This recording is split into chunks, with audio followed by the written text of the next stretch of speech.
Бул фильм Байдузаман Саид Нурсинин 1927-1934 жылдар арасындагы Барла сүргүнүндө жашалып өткөн окуяларды баяндоо аракети. Береке эшигинен алыс турууга чыдай албайм. Жаным сага курман болооруна касамым бар. Назарың жетсе, эч ким жок башыма, эй Аллахтын нуру. Бүгүн кордук көргөн бул бейне эми мен үчүн да океанга айланат. Хасан Фейзи, Юреги.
Аллахтын садык кулу Барла.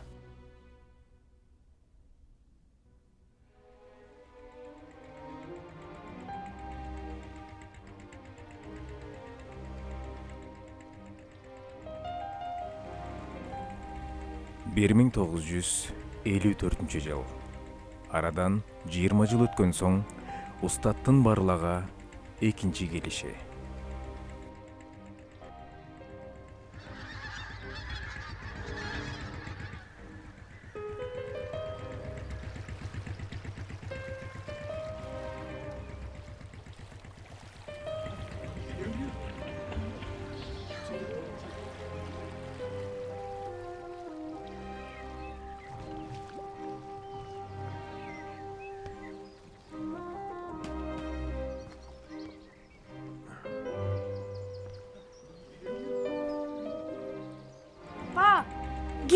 Кимиси?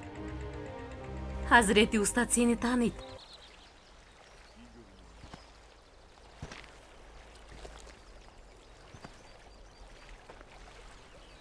Алгачкы келишимде апаң сен куракта болчу. Сания карындашым, кандайсың? Досторубуз жакшыбы? Жолдошторуңуз көбөйдү устатым. Кош келдиңиз мырзам. Кош келиңиз. Кош келдиңиз мырзам. Тугандарым. Кош келиңиз мырзам. Кош келдиңиз мырзам. Аллага шүгүр, сизди аман-эсен көргөнүбүзгө. Кубаныч алып келипсиз. Алхамдулиллах. Мага эмне кабарлаган жоксуңар? Мырзам, кош келипсиз. Кош келипсиз. Кандайсың бир тууганым? Уулуң Мустафа кандай? Кудайга шүгүр. Кудайга шүгүр. Мустафа окуду, мугалим болду. Бизди момтип таштап жөнөп кетти. Мугалим болду. Өтө сонун, өтө сонун.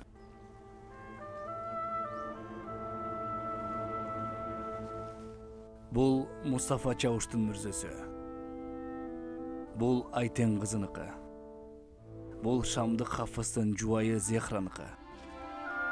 Бул жакта болсо Мухажир Хафыз Ахмет жатат.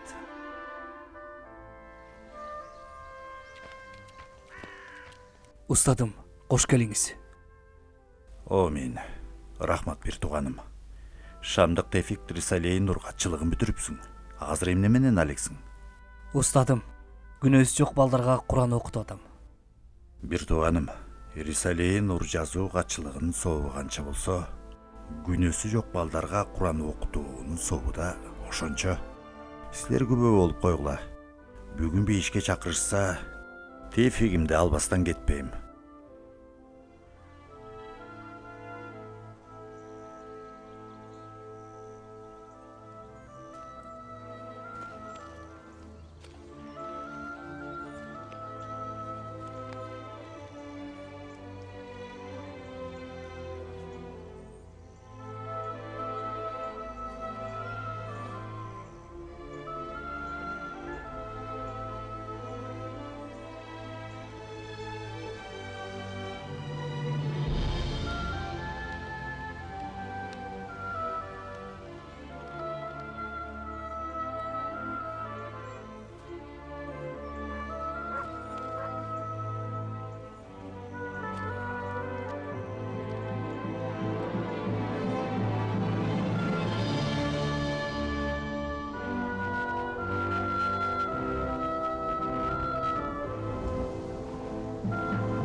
Отчетторду изилдеп жатам.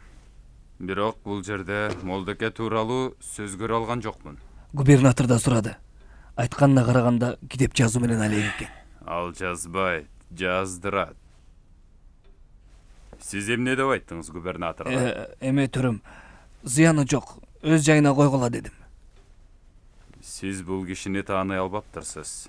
Душманды этибарга албагандык, согушту башынан эле жеңдиргендик. Сиз да билесиз төрөм, бул киши Шейх Сайд сыяктуу көтөрүлүшкө аракет кылган жок. Аракет кылганда андан да көп киши топтомок. Сиз түшүнө албай жаткан нерсе мына ушул жерде катылуу. Бул кишинин эсеби чоң. Кенедей оюндар менен иши жок.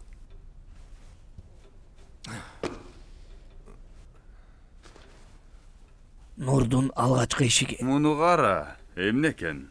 Нурдун алгачкы эшиги эмеш. Алгачкысын жаздырган экинчисин, үчүнчүсүн жаздырбайбы? Төрөм, куш учпаган, гербен өтпөгөн алыс жерге сүргүндөйлү. Көзөмөлү үстө болот, артында изи калбагандыктан унутулуп калат. Буга окшогондорго сүргүн айыл эмес. Үнүн кысуу үчүн азырынча ыңгайлуу жер бул жер. Сиз буга татыктуу эмессиз. Ошончо да кабыл алып коюңуз жетекчим. Чоңоюп турсуз. Ден соолугуңуз чын болсун төрөм. Ишимди чечип бергениңиз үчүн канткенде кутулам. Кереги жок эле. Бирок макул, эшиктин түбүнө коюп кой. Макул төрөм. Урматымды билдирем. Аман болуңуз. Сен бар. Мен бүгүн клубка бара албайм. Шефим, эмне болуп атат? Жандармалар келип кетти эле, согуш башталдыбы? Жакшы айттың го. Атактуу Молдоке бар эле го. Ошону бизге чапташыптыр. Бурдурга сүрдүндөшкөн Молдокеби? Ооба, ошол. Аты ким эле? Бедуи заман беле? Бул жак кайдагыдай эмне кылыптыр? Кандай кыларын билбейм. Мемлекетти кулатат имиш. Башыбызга бале болду окшойт. Келе кой, Шевкет балам, кел. Айыл район башчыларынан кабар барбы? Молдокени алгыла дагы барлак алып барып башчыга тапшырасыңар. Жарайт. Мырзам, жүрүңүз. Оокатыңызды көтөрүүгө жардам берейин. Аман бол балам. Өзүм эле көтөрөм. Кана кеттик.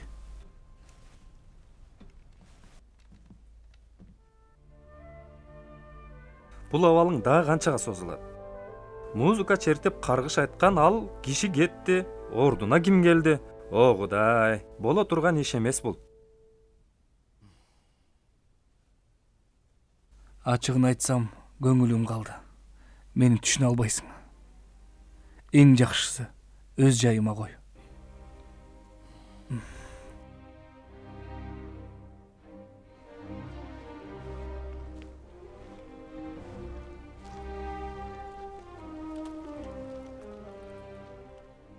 Моул мазарларда кыйын абалда калгандар көп. Дубабызды күтүшөт, дуба кылалы.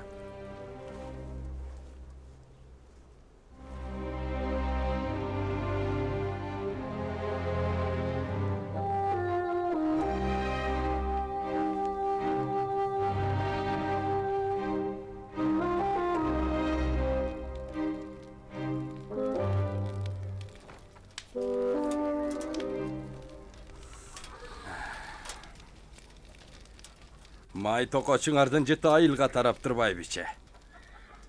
Кошунанын үлүшүн унутпайлы. Жыт акысы да көз акысы сыяктуу Берекеси билгениңде. менен иншалла. Жетет, баарына жетет. Аллахтын рухсаты менен. Карасаң, жалгыз эмес бул жерде.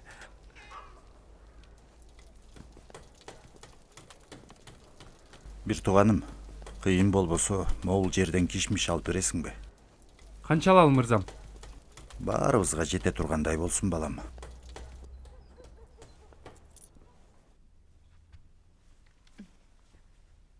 Мен билгеним, мындайды жазып атканда өзүңдү жоготуп коесуң.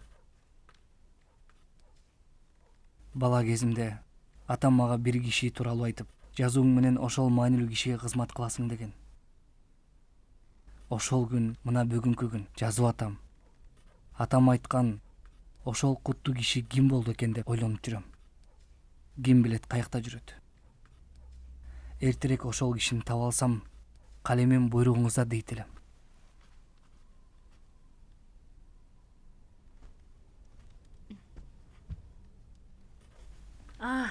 Куттуу киши деп калдың. Бизге бул жерге бир молдо экени сүргүндөшөт экен. Чыгыштан келет имиш.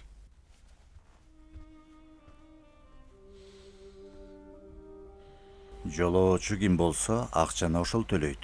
Таксырым, сизди өкмөт жөнөтүп атат. Болбойт. Мындай учурда да элдин акчасына кол салган болбойт. Төлөнчү акчаны берем. Жетет молдоке, жетет.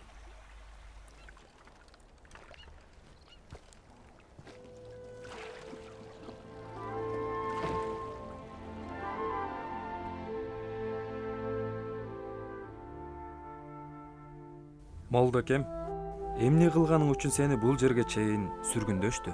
Инсандар зулумдук кылат. Тагдыр болсо адилеттик кылат. Вандай инсандарга Куран сабагын бергенди токтотуп койдум. Акыретимди куткарайын деп обочолондум. А негизи инсандарга пайдалуу болуу үчүн араларында болуу Аллах Тааланын каалаганы. Качан өзүмдү гана ойлогонумда, тагдыр өкмөттүн колу менен мени жазалап бул жерге жөнөттү.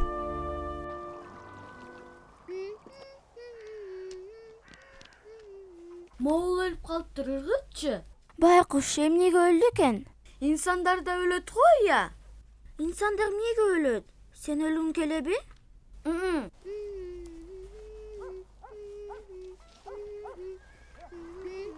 Тигилерди карачы. Ат минген. Атам эмеспи? Каяка баратышат? Атам айткан, жаман киши келет деп, ошону тоскону баратышат. Кандайчы жаман? Эмне кылыптыр? Кайдан билем? Иши кылса жаман деди. Болгондо да абдан кооптуу экен.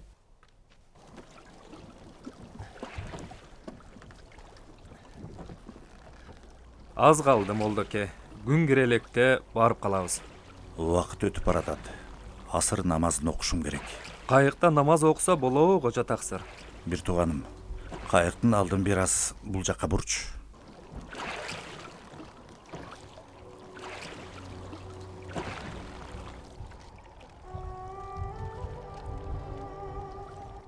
Allahu Ekber.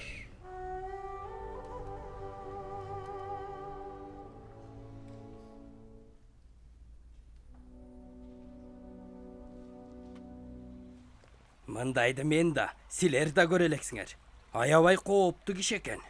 Неман мырза, сиз болгон жерде мындай кишилердин башкаруусу болобу?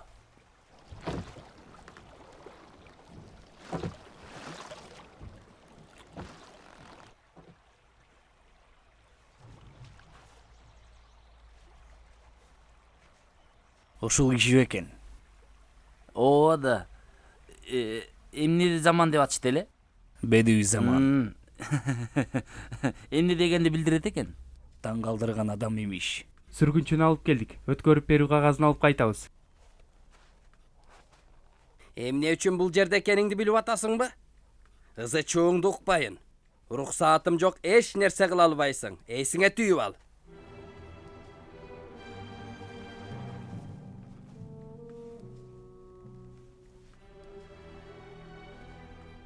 Турак жай табылгыча бир нече күн эптештирип тур кожону. Өйдө жагымда жерлер бар. Хафыз.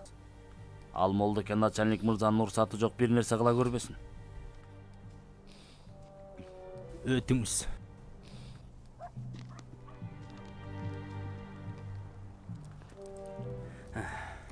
Бул кожо бизге көйгөй жаратпаса экен. Ал заман өттү. Азыр абал башка. Бул жер конок бөлмөс, молдокем. Узак жол жүрдүңүз. Эс алыңыз. Башынан макулдашып алалы. Эрежем бар, бир тууганым. Акысын бербей бир да нерсе албайм. Мырзам, меймандан да акча алчу эле. Каалаганыңыздай болсун, молдокем. Мусапыр сүйгөн бир тууганым. Туура түшүн. Бул эрежемди азыркыга чейин буза элекмин.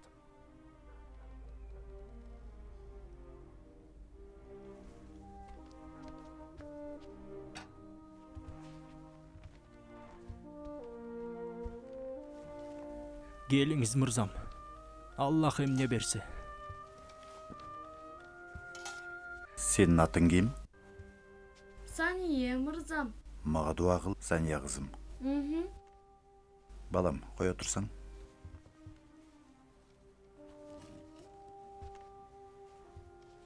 Чоң рахмат мырзам. Aş bolsun balam. Alo. Мырзам, ова, geldi мырзам. Daro boşu itap icara kalabız мырзам. Jarayt. Göz aldığımızda bolat. Urmatımdı bildirem мырзам.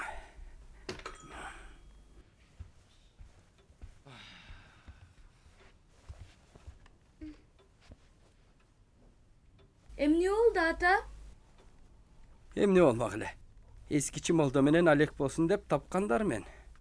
Eskiçi degen emne ata?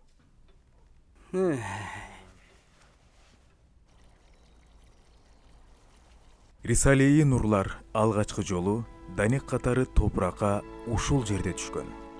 Бул чынар багы рисалелердин улуулугуна, ушул жөнөкөй үйдө авторунун моюн сунуусуна ишарат кылган эске салуучу катары ошол күндөрдөн бул күндөргө келди. Жакыр үйүбүздө калууңузду абдан каалайбыз.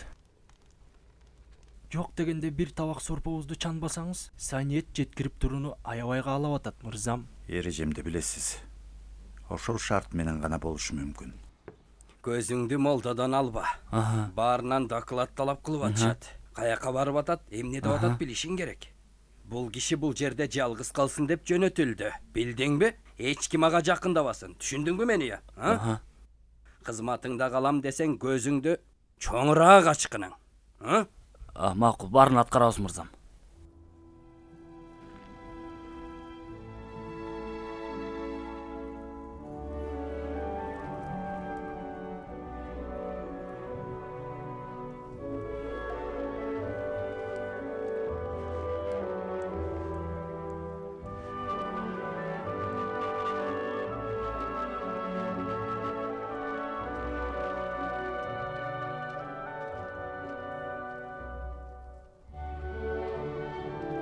Ал күндөрү барлалыктар чоочуган жана чоочуткан караштардын басымы менен ар мүмкүнчүлүктө бул чоочун кишини жашыруун иш кылган киши катары тиктей карап жүрүштү.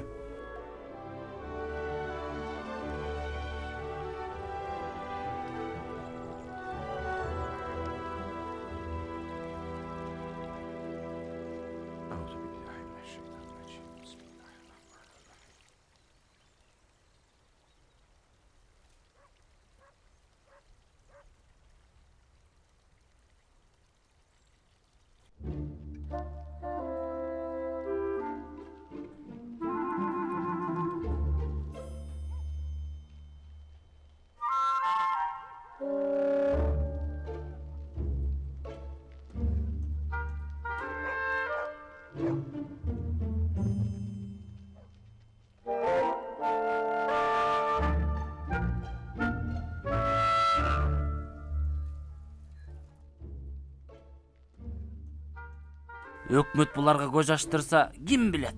Дагы эмне кылып ишерин? Бул киши пайда көздөгөндөрдүн алдыңкысы. Киши колдонот. Дин айтат го, алданбагыла деп. Оюнун баары акча.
Токто, Мустафа чабыш, токто.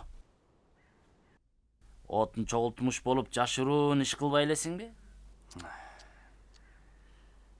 Жашыруун иш кылууну, айламал табууну сен менден да жакшы билесиң. Ой, тоба.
Ширкейдин курт кумурсканын көзүн ким жаратса, күндү да ал жараткан.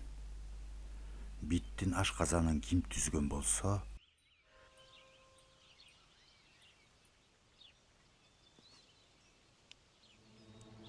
күн системасында ал түзгөн. Аллахтын бул садык кулуна өз аныктамасы менен тагдыр калем берген эмес. Муктаждык тили менен кылган бул дуасын кабыл кылгандын белгиси катары Барла жана Тегерек аймагы миңдеген калем болуу үчүн кезекке турушкан. Байым, талаага кайра кечигиз. Жамгыр жаачудай. Бир аз шашып коюңуз.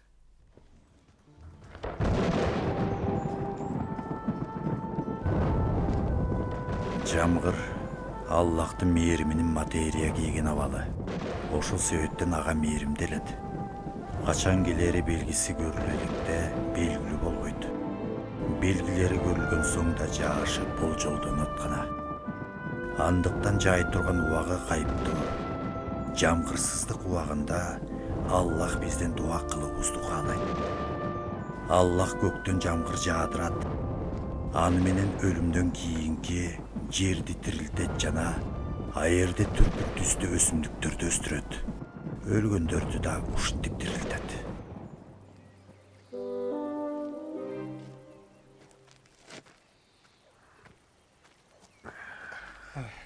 Мырзам, рухсат берсеңиз мен жүйөйүн. Астагфиралла. Бир тууганым, сенин атың ким? Атым Сулейман мырзам. Айылыбызга кош келипсиз. Караңыз мырзам, мен тетиги жерде жашайм. Коңшу болобуз. Ар дайым күтөбүз. Коңшулук милдети. Мен да күтөм бир тууганым.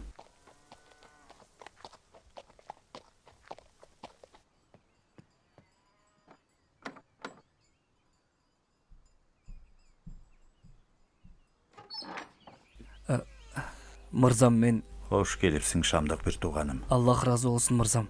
Мен сени күтүп аткам. Мен... Жаз бир тууганым. Бисмиллах, бардык жакшылыктардын башы. Биз дагы алга чана айтуу менен баштайбыз. Бул куттуу сөз исламдын белгиси болгондой эле ар бир барлык абал тил менен жалаң аны айтып жатат. Эй, Напсим, сен бир жолоочусуң. Дүйнө учурап өтчү жай. Алсыздыгың, жакырлыгың чексиз. Душмандарың менен муктаждыктарың сансыз.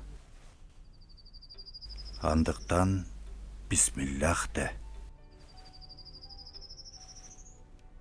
Бул дүйнө жайынын мээримдүү кожоюну жана башкаруучусун ысымын ал. Ошол ысым менен иш аракет кыл да, бүткүл ааламга тилемчилик кылуудан, ар окуядан коркуп, үркүүдөн кутул. Сüleymanım, Şamdık Tevfik'tin kayсыл işi var Moldakönün жаныда? Эмне кылып атат бул кишилер я, а? Молдеке сүйлөйт экен, тигилер жазат экен. Жазат дегениң эмне? Эмне жазышат экен? Рисале жазышат экен. Эмне? Рисале дешет. Эмне дешсе да, китеп жазыла турган болсо, мамлекет жаздырат, мамлекет. Ал китеп жазып эмне кылат экен? Үйүнүн алдында бир жыйын тактай бар. Чынардын үстүнө үй салышат экен. Тактайбы? Чынардын үстүнө үй салышат бекен. Бул киши үйгө батпай бакка чыгат экен да. Муну эми барбарга кантип түшүндүрөм я? Ырас, ар нерсе маңыз жактан бисмиллах деген соң, Аллахтын нематтарын бизге алып келип атышкан соң, биз дагы бисмиллах дешибиз керек. Аллахтын атынан беришибиз, Аллахтын атынан алышыбыз керек.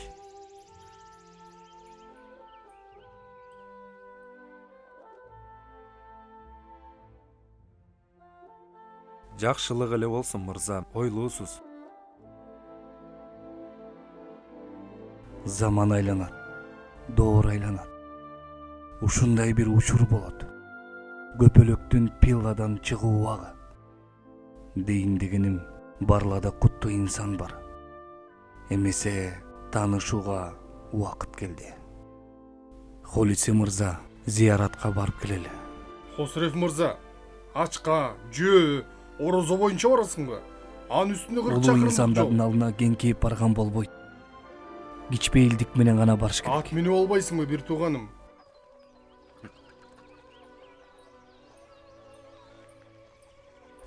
Сен деги кандай адамсың?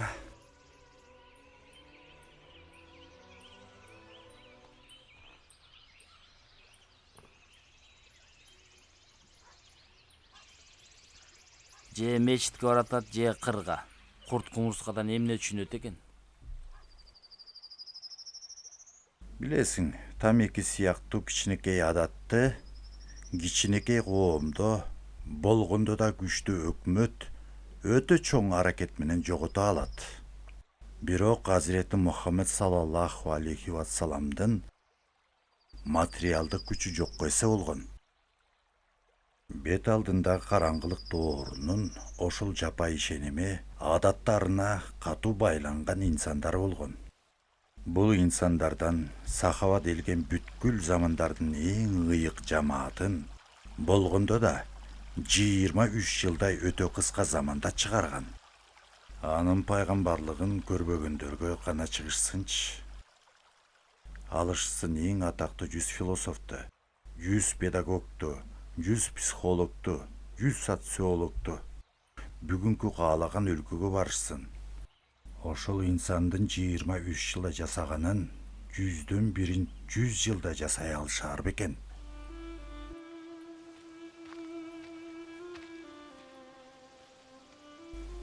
Хулусибей бир тууганым, мен сени Рисале-и Нурдун биринчи окуучусу катары кабыл алам.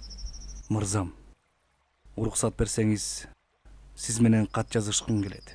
Алыстыктын белгиси болгон кат жазышуу адатым эмес. Бирок сиз жазсаңыз болот. Аман эсен болуңуз мырзам.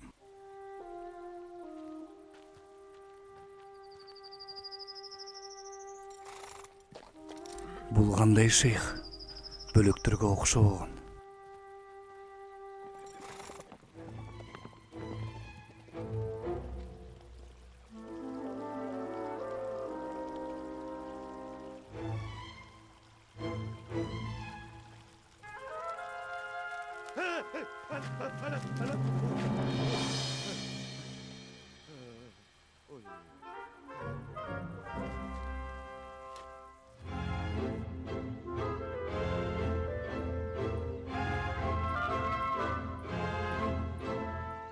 Мындай заманда ыйман жана Куран кызматы ушунчалык маанилүү дейсиң. Ага миңдеген калем жардам бериш керек. Миңдеген калем дедиңизби, мырзам? Барладай жерде мындай кантип болсун? Биз себепкербиз. Себепкерликти берген Аллах. Анжыр багын анжыр уругуна жайгаштырган Аллах. Барла уругун миңдеген мөмө берген бакка айланталат.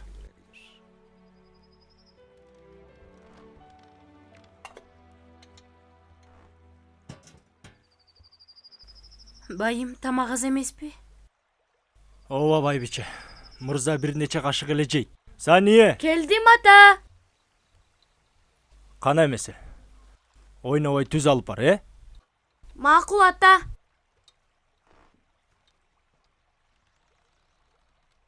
Хусрев бир туганым.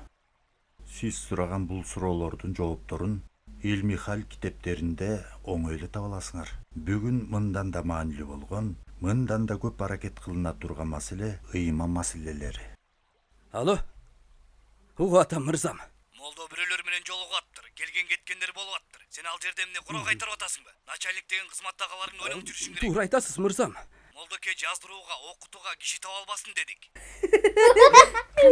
Чарсаң башыңды. Же коркотасың бизди. Эмне кылып атасыңар балдар? Кана атабыз. Балдар, бул байкуш жаныбардын тили жок. Жаны кыйналганын силерге айта албайт балдарым. Силердей эле аны да Аллах жараткан. Кое бергиле, кетсин. Макул мырзам. Керек болсо бардык кагаз калемдерди. Бирок жолтасыңар дедик. Бул маселе боюнча абдан олуттуубуз. Ошого жараша кыймылдагы. Макул.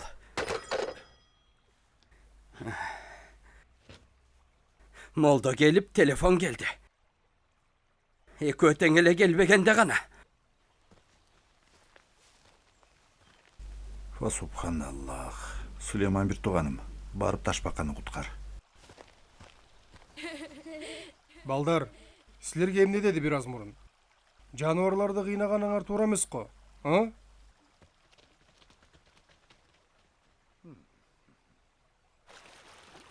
Бисмиллахиррахманиррахим. 28 сөз. 5 тууралуу. Барладагы ар бир куш, ар бир аар айталат. Барланын бардык бакчалары менин саякат кезүү жерим деп.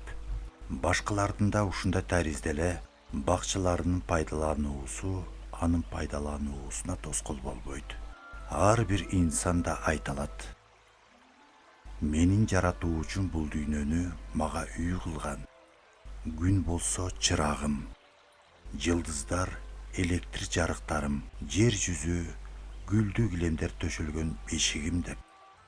Башка барлыктардын жер жүзүнө так ошондой тариздеп пайдалануусу анын бул өкүмүн жалганга чыгарбайт.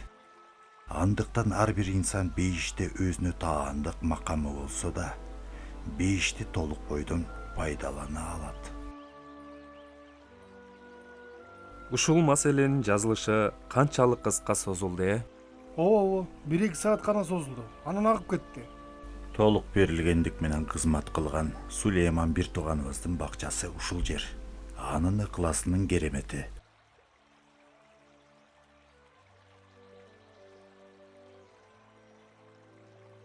Сабри мырза олуттуу аалым.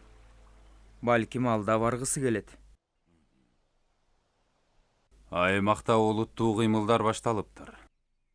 Мен билгем анын бош турбаарын. Эң мыкты тыңчыларыбызды Испарта аймагына жайгаштырдык мырзам. Молдону катуу көзөмөлдө кармап турабыз.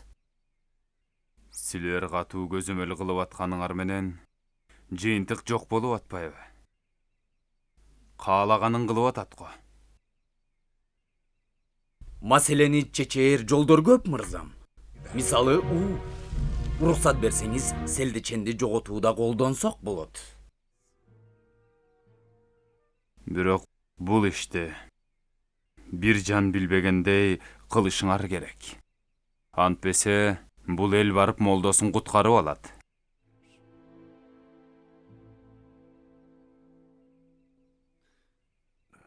Барлага Азирети Бейдузаманга зияратка баратабыз. Сени да ала кетели деп келдик, бирок Катуу ооруп атат, сүйлөй албайт. Көптөн бери ушундай. Абдан кадырлуу кожонун жанына баратсаңар, дуа кылып койсо, тумар жазып берсе, Сабри мырза айыгып кетсе. иншаллах Аллах шыпа берсин. Иншалла, Алла ыраазы болсун.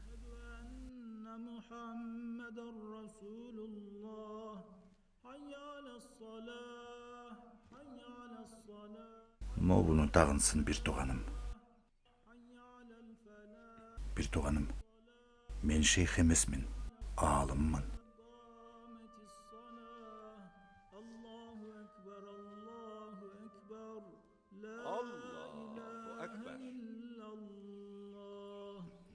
Мырзам, биз окуучулукка кабыл алынгыбыз, калемибиз менен кызмат кылгыбыз келет.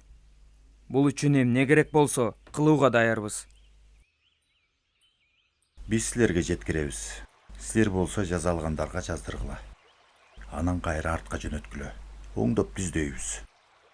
Силер жазып аткан Рисалеи Нурлар кылымдар бою кыйратылып келген ыйман чебин оңдойт.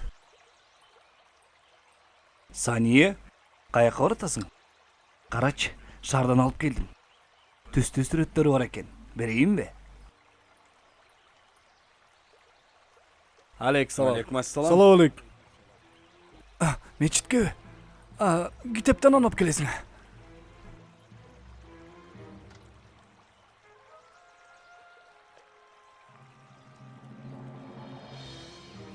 Бир тууганым Сабриге салам айткыла. Мен тумар жазган ататым жок. Шыпа Аллахтан. Баарыбыз дуа кылалы. Сабри мырза иншаллах шыпа табат.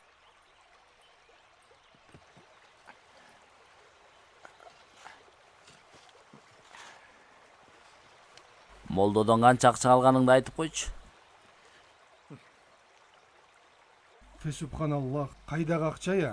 Аллахтын ыраазычылыгы үчүн бир инсанга жардам кылыптырмын. Анын эмнеси бар? Алыс бол ал кишиден. Угуп кой Сүлейман. Бала бакыраң бар. Начальник мырза укчу болсо оңбойсуң.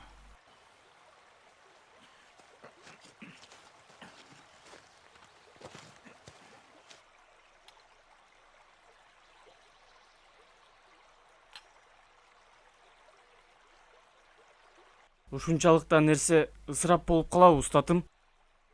Бир тууганым, үнөөмдөнүн баардык түрүн адат кылуу керек.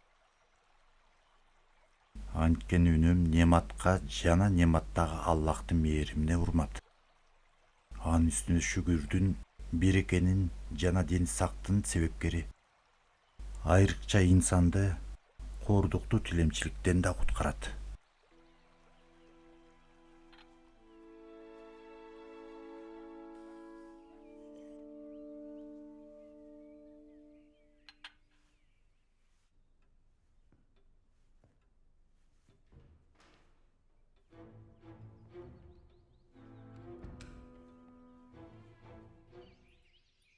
Селдечендин иши бүттүбү? Азырынча кабар жок. Бирок жакында жакшы кабар келет. Анчалык оңой бүтөт деп ойлобо. Бул киши катардагы бирөө эмес. Устадым, сизди ушунча ойго батырган эмне? Мурдагы түшүм. Мурдагы түшүм дейсизби? Ал түшүмдө маанилүү инсандар болгон жыйында суроолорго жооп берип аттым. Мамлекеттер жана элдердин арасында жеңил өткөн согуштардын ордун андан да катуу өткөн таптык согуштар алууда. Анткени адамзат мындан кийин кул болгусу келбейт. Кулдукту каны менен талкалап жатат. Азыр адамзат жалдоодон азап чегип жатат. Жалдоонда талкалай турган жараяндын башталганына, ал тургай өтүп баратканына да ишенем. Менин эми жетпей калды. Бул молдоке эмнесине ишенип өкмөткө каршы чыгып атат? Биздикилердин ою боюнча акчасына ишенет. Бирок карасаң мунун 1-2 кашык сорпо, бир жумуртка менен эле күн өткөрүп жатпайбы? Акчасын жеп ичпесе эмне кылат бул адам? Киши топтоп атыптыр дешет. Кишилерди акчасына сатып алып атыптыр. Ким билет, эми эмне кылып аткандарын. Эми ушуга баш орталыбы? Борбор эмне десе кылабыз да.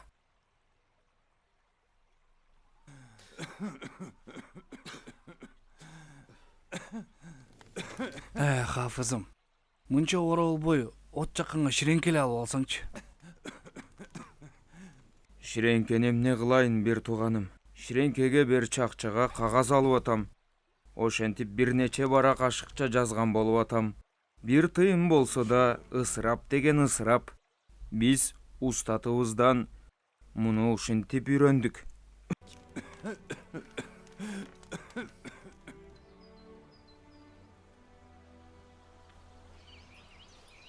Мустафа байкем эмне кылып атат, устатым? Мага отурганга жер жасап атат. Ал жерде эмне кыласыз? Окуйм, жазам, эс алам. Эмнеге сиз көп окуйсуз? Аллахтын Курандагы бизге алгачкы буйругу окуу. Инсан китеп болуп саналат. Ааламда китеп, Куранда китеп, бардыгы окулгусу келет. Ошон үчүн окуп түшүнүүгө аракет кылып атам. Устатым, чымчыктын уясын жакшыраак жакка жайгаштырдым. Кабатырланбагыла. Аллах разы болсун бир тууганым. Жакшы болду. Эч нерсе эмес устатым. Жакшылыкка колдонуңуз. Аябай сонун экен.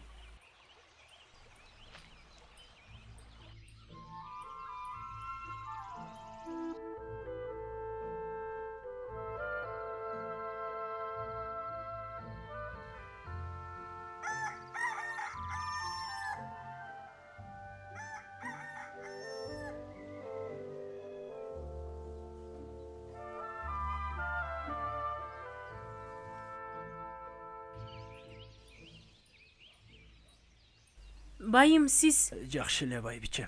Могул балды белекке берип, ал акыбалын сурап кайтам. Кой отурсаңыз, байым. Меңиз, тамекиңиз. Издеп калбаңыз. Аллахка аманат бол. Жолуңуз шыдыр болсун. Момуну түтөтүп гана турабыз. Барганга жараша устаттан сурай келейин. Бул өкүмүңдө эмне дээр экен? It's nearly impossible to define the dimensions of the dangers we are facing. Your words of warning are wise. We must always bear these points in mind, especially when dealing with the likes of Saeed Nursi. Once he convinces people that he's right about his sacred cause, he will become unstoppable. If that happens, there's only two things we can do to minimize his influence. Ордун төлөбөй эч нерсе албайм, бир тууганым. Туура түшүнүңүз. Эрежем ушундай. Принцибим. The public is suffering from poverty, and we can use that to our advantage by distracting them with some sort of mindless entertainment, or make them insecure about the days that lie ahead, create a sense of panic about what may come, have them fear the future. Said Nursi has incredible magnetism, and people are responding to his message with great enthusiasm. However, we are determined to limit his threat and do what it takes no matter what the cost. Мунун ээси куттуу аарылар балын бергиси келишпейт, Ооба устатым, бергиси келишпейт. Эмне кыласыңар? Чыгарыш үчүн челегине түтүн үйлөйбүз. Арылар тышка чыкканда гана балын саап алабыз. Так эле тамеки сыяктуу деңизчи. Тамекинин да түтүнү денеге киргенде ден соолук кетет. Оору кирип жайгашат. Бул чындыкты сиз сыяктуу аалымдар жакшы билишет. Астафираллах, устатым. Continuous propaganda is essential here. You need to raise fear against religious extremism. People need to feel unsafe because of this so-called threat. Do you think this will be enough to stop him? Why don't we just get rid of him immediately? That will not remove him from the people's subconscious. We must be careful not to do anything that would encourage people to follow him. In death, he would be an even bigger problem. Once he becomes a hero, it's too late. Yes, as usual, you are absolutely right, sir. Азыркы заман ыйманды куткаруу заманы. Тагдыр мага калем бербептир. Мен сыяктуу жарым сабатка миңдеген калемиңер менен жардамчы болушуңар керек. Устатым, миңдеген калемдер кандай болот? Мен бир калеммин го. Билесиңби, станция борборлору бар. Бир болушат. Бирок миңдеген жерди байланыштырышат. Бир туруп миң болушат.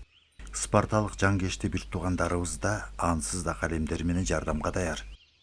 Рисалелердин аларга жетүүсү абдан маанилүү. Сен да ушул иште станциянын ишин кыласың.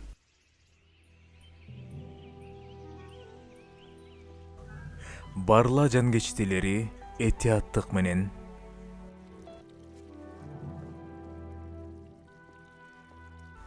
чоң ылдамдык менен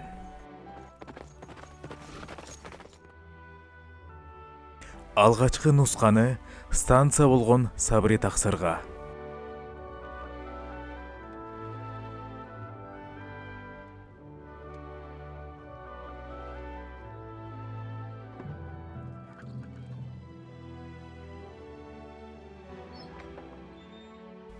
ал болсо Рисалеи Нур катчысы Хавыс Али мырзага.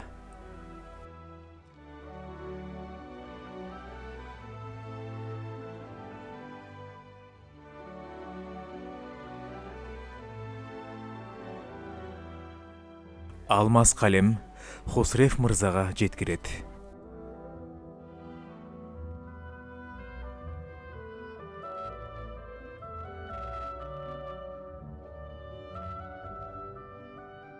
Хавыс Али бакчасында иштеген ыктыярчыларга.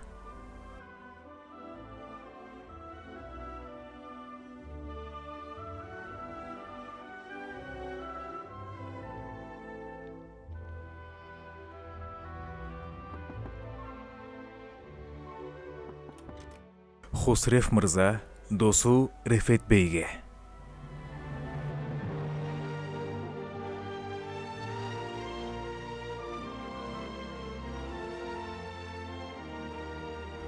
Колу калем кармай албаган каарылар үйдөгү келиндерине, кыздарына жаздырууга рисалелерди жеткирип ачты.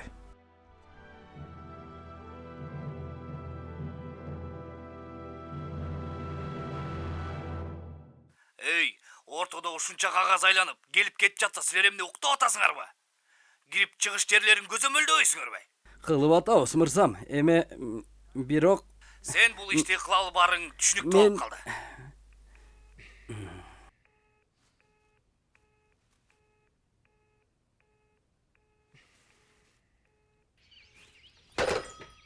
Ырас дүйнө өтүүчү болгон соң, ырас өмүр кыска болгон соң, ырас өтө зарыл милдеттер көп болгон соң, ырас түбөлүктүү жашоо бул жерде утуп алына турган соң, ырас дүйнө кожоюнсуз эмес болгон соң, ырас жакшылык менен жамандык жазасыз калбай турган соң, ырас Аллах эч ким көтөрө албаган жүктү жүктөбөгөн соң, жана ырас дүйнөлүк достуктар менен мансап наамдар кабыр эшигине чейин болгон соң, албетте эң бактылуу инсан акыретин дүйнөгө курманча албаган, бейзарыл нерселер менен өмүрүн кечирбеген, дүйнөдө мусаапыр экенин унутпай, мусаапыр кананын кожоюнунун буйруктарына жараша аракет кылган, жана саламаттыкта кабыр эшигин ачып түбөлүктүү бакытка кирген инсан.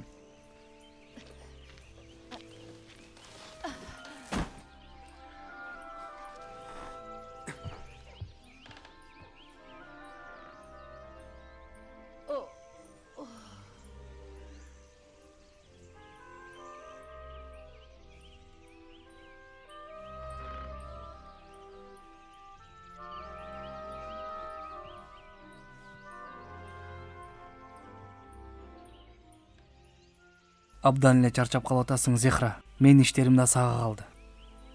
Байым, сиз жазсаңыз эле болду. Мен үчүн сарсана болбой эле коюңуз. Устатка жардамдашууңуз мындан да маанилүү. Молдокейге күндө шорпалып баратасыңбы? Коркпойсуңбу? Эмнеге корком? Мага кишмиш да берет. Ал аябай жакшы киши. Мага да берет, мен да коркпойм. Молдокей үйүнө келгендерге эмне үчүн жазуу жаздырат? Ата мага аябай жини келет. Сенин атаң эмне эле баарына эле жини келе берет?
Ак көңүл Мустафа, сен атыңдын маанисин билесиң бе?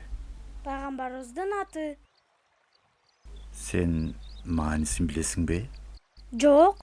Тандалган, сүзүлүп чыккан, таптаза дегенди билдирет. Бул ааламды бак сыяктуу элестет. Бак данектен чыгат. Мөмө берет жана ошол мөмөдөн кайра данек бар. Мына урматтуу пайгамбарыбыз алейхисаламда Мустафа катары бул аалам багынын данеги да. Анын эң сонун, эң тандалган мөмөсү да. Урматтуу пайгамбарыбыз алейхисаламга жаккан иш кылгың келеби? Ихлас сүрөсүн окуй аласыңбы? Курхунубу? Окуй албайм го?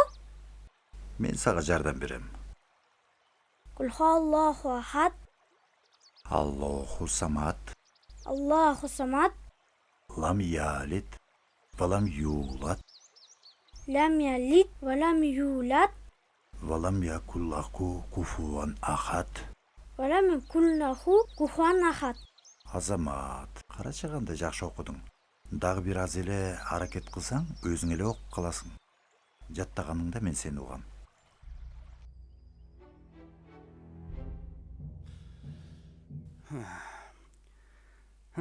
Ууло иши созулуп кетти. Анын өзүнө дем салып атабы же эмне? Чынында эң жакшы чечим мындайларды элдин арасында тентитүү. Эмне кыл дейсиз? Буйрук ушундай. Бул иш жабылса жеңилдеп калат элек. Арыктап да кеттим. Жашуурун арабча азан окуп атышат. Андан баш тарткысы келишпейт. Ошо да кеппи. Ал молдо экенин мечитинде ар дайым жамаат менен намаз окуп атат. Биз билбеген дуалардан да окуп атат.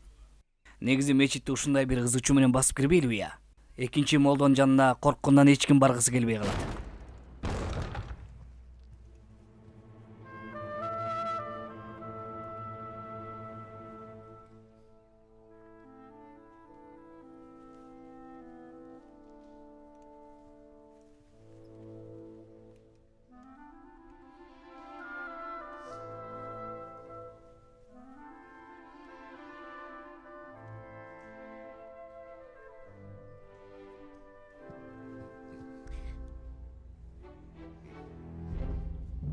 Кана, ишиңерди кылбайсыңарбы?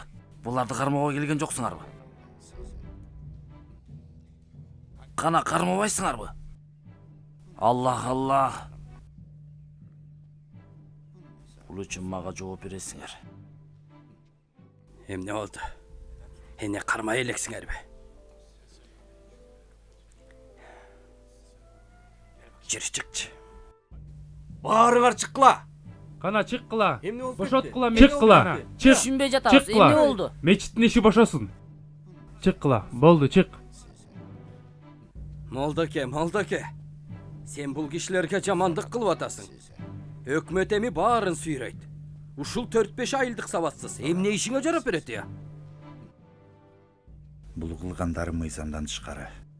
Мындай кылгандар менен бизди коркутуп кабатыр кылдыргысы келип атышат.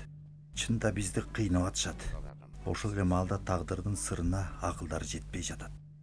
Ыйман акыйкаттарынын өнүгүүсүнө билбестен кызмат кылып жатышат.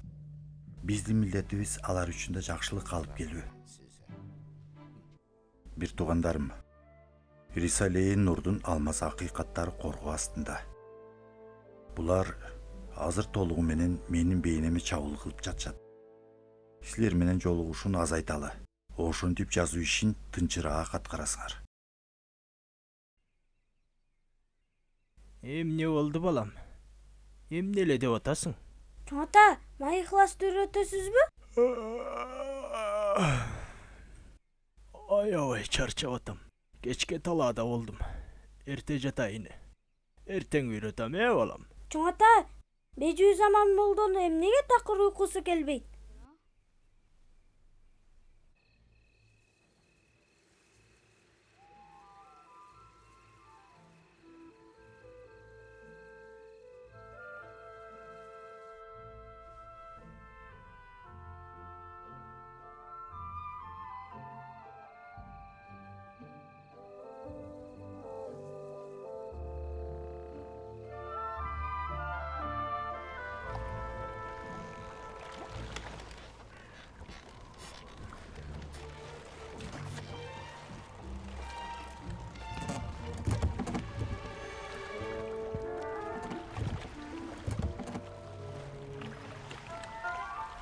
Жолдош командир, эмне издеп атасыз? Жардам керекпи? Кагазды издеп атабыз.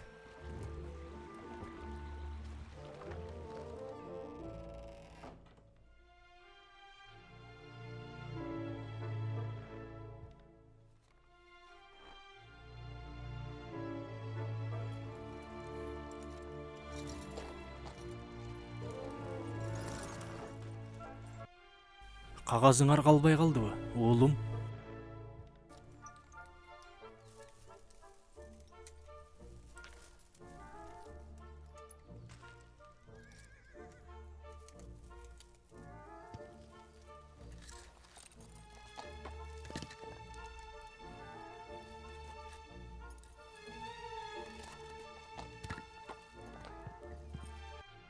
Мен окуп жазганды билбейм, командирим. Кагаз менен эмне ишим бар?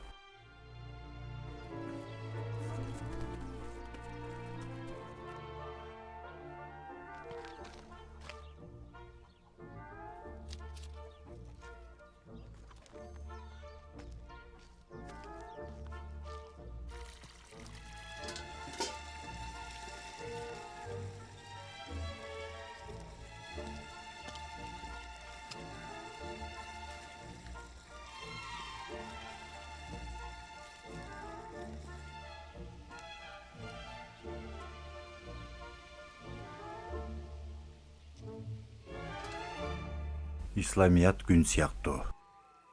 Үйлөө менен өчпөйт. Күндүз сыяктуу. Көз жумуу менен түн болуп калбайт. Көзүн жумган өзүнө гана түн алып келет.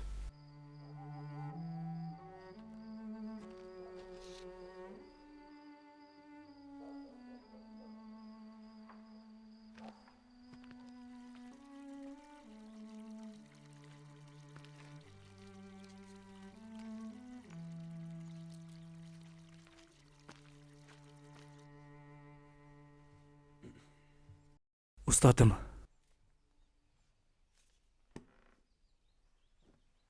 Хулусидан кат бар.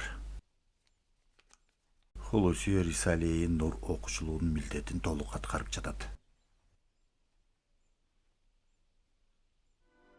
Анын суроолору бир китепти түзгүдөй болду. Толкундан күтүп жатса керек, жооп жазалы. Макул, устатым. Кийинки сурооңуз: өлүм кандайча немат болушу мүмкүн? Бисмихи субханна. Өлүм тар, кыйынчылыктуу, дүрбөлөңдүү, зилзалал дүйнө, зынданынан чыгуу, кең кубанычтуу, кыйынчылыгы жок, түбөлүктүү жашоого түбөлүктүү сүйүктүүнүн мээрим жайына кирүү. Жазуу каналын эмне үчүн эмдигиче тосо алган жоксуңар? Кишилер көзүңөрдүн алдында ат ойнотуп жүрүшөт го. Мырзам, бир гана барыла эмес да, бардык жака жетип атышат. Эмне кылсаң кыл, токтот муну. Колуңан келбесе үйүңдүн алдынан өткөндө эле кармай бер. Көзөмөлгө ал.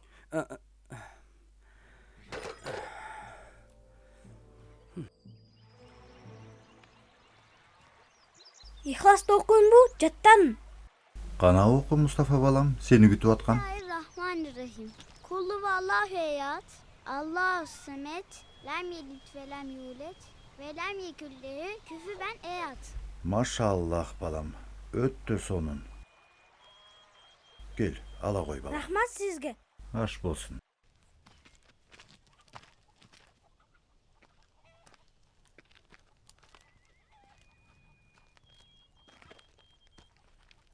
Мен үнөмдөнү принципти тунгам. Наным көп убакытка жетет. Ошого жараша келгиле бир тууганым. Бирок устатым, биз сизди көбүрөөк зыярат кылгыбыз келет. Бир тууганым, мен айыман силерге жана Рисалеи Нурларга зыян берүүлөрүнөн корком. Алар менин бейнем менен алек болуп атышканда, Рисалеи Нурлар жаркыроону уланта берет. Бейнемдин кемчиликтери менен мени каралоолору жана кыянаттыктар менен элдин назарына түшүрүүлөрү Рисалеи Нурларга зыян тийгизбейт. Тескерисинче бир жагынан кубат берет. Менин убактылуу болгон бир тилимдин ордуна 100 миңдеген түбөлүктүү Рисалеи Нур нускалары сүйлөйт. Анын ыкыластуу окуучулары миңдеген күчтүү тилдер менен ошол ыйык милдетти кыяматка чейин улантышат.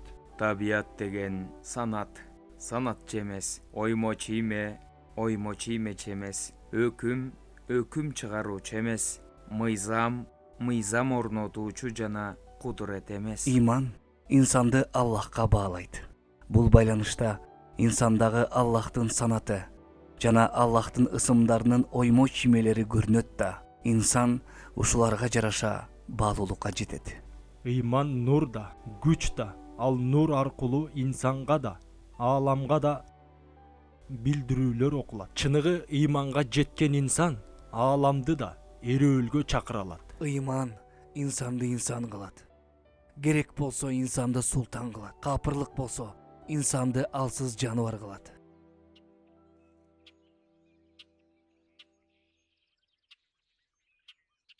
Бир тууганым, кечки электе жөнө каласың. Устатым, Марек жума түнүндө уруксаат берсеңиз, сиз менен калып дуа кылгым келет.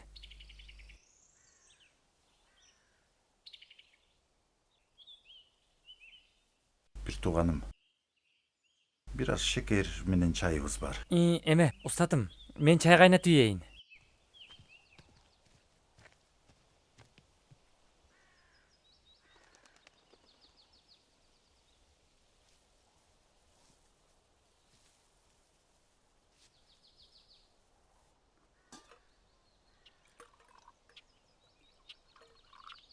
Карачы, бул аалам китебинин түркүн түстүү бетине Кудуреттин алтын калеми кандай сүрөттөрдү тартканын көр. Караңгы бир да чекит калган жок, көңүл көзү болгондорго. Аяттарын Аллах нур менен жазгандай. Кулак сал жылдыздардын бул өтө ширин кутпасына. Кара, кандай жазган акылмандык ошол нурдан акылмандыктарын баары бирге айтышат. Чындыктын тили менен айтышат. Улуу кудуреттүү Аллахтын укмуштай башкаруучулугуна нур чачкан далилдерибиз. Анан да жараткандын баарлыгына, бирлигине жана кудуретине күбөлөрбүз биз. Бул жер бетине кооздогон, назданган мужизаларды тамшана карашат периштелер үстүбүздөн. Бул асмандын жер бетине караган, бейишке көңүл бурулган, миңдеген абдан дыкат изилдөөчү көздөрбүз биз.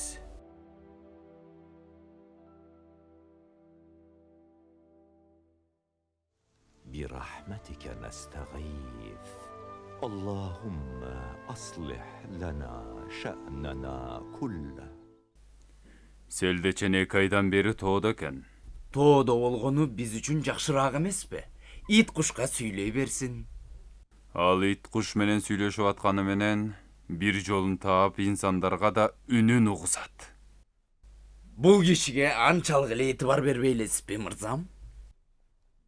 Бул селдечен башкача. Эл бул молдокеден ашыкча бир нерсе таап атат. Артынан эле ээрчип жүрүшөт го. Анда эмесе көзүн түз эле тазалап салбайлыбы? Оңой эмес муну өлтүрүү. Өлүгү тирүүсүнөн да көп ызы чуу салат. Ишибизди бузуп коет. 13 кылымдын ээси Мевляна Халиди Багдайди менен устаттын ортосунда жашоолорундагы кээ бир окуяларды кош эсептегенде 100 жылды түзгөн көптөгөн дал келүүлөрүнүн болгондугу өтө маанилүү. Устат, биз айылга кайтып атабыз. Сен да кайтсаң жакшы болот. Жакында кар жайт.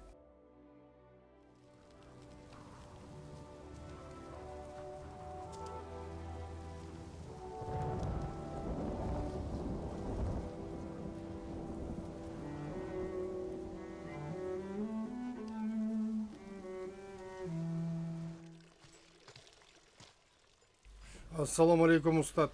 Кайтканыңар жакшы болуптур.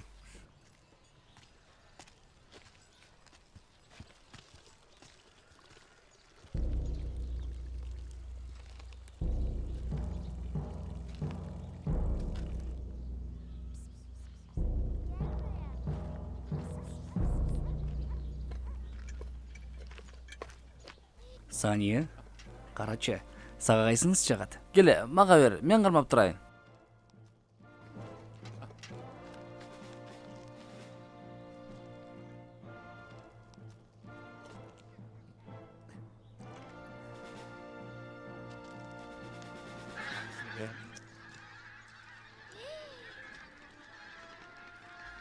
Мырзам, иш бүттү мырзам.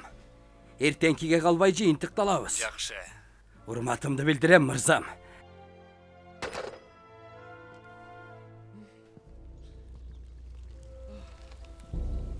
Кабарлары жакшы. Молдонун ишин бүтүрдүк. Жакшы. Эртеңкиге калбай иш бүтөт.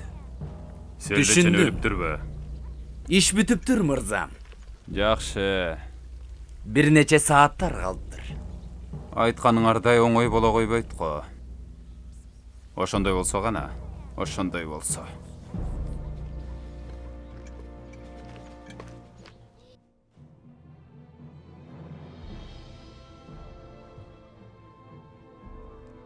Аллахым, сен шыпа берүүчүсүң. Устатыбызга шыпа насип кыл.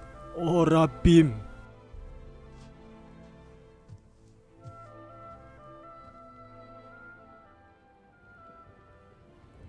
Бир тууганым устатыбызды уландырышты. Нечен күндөр сүйлөбөйт. Оодарла да албай жатат. Дене табы көтөрүлүп турат. Өлүм менен кармашып атат. Бир туугандарыбыздан дуа кылууларын суранабыз.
Намаз убагы өтө элекпи?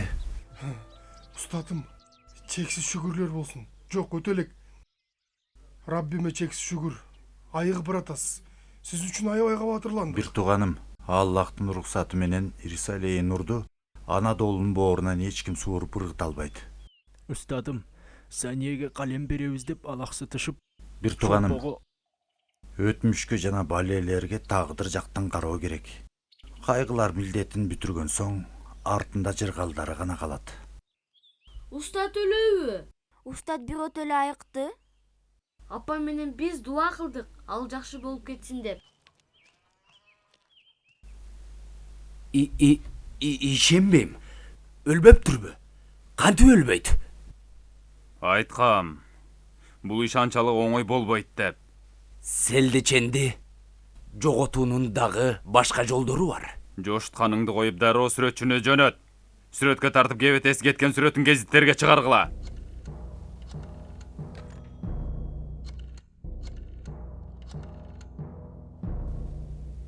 Устатым, эгердирден сүрөтчү жөнөтүшүптүр. Сизди сөзсүз тартышым керек дейт.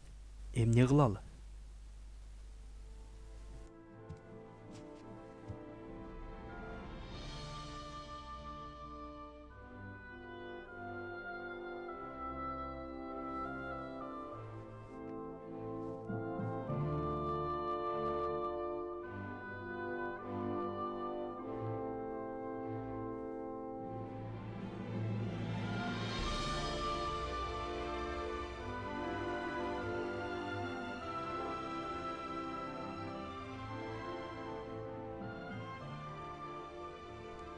Эй, молдоке бизди ачык эле шылдыңдап атат го. Мырзам, эмне кылалы? Сүрөттөрдү гезиттерге берелиби? Айырып таштач.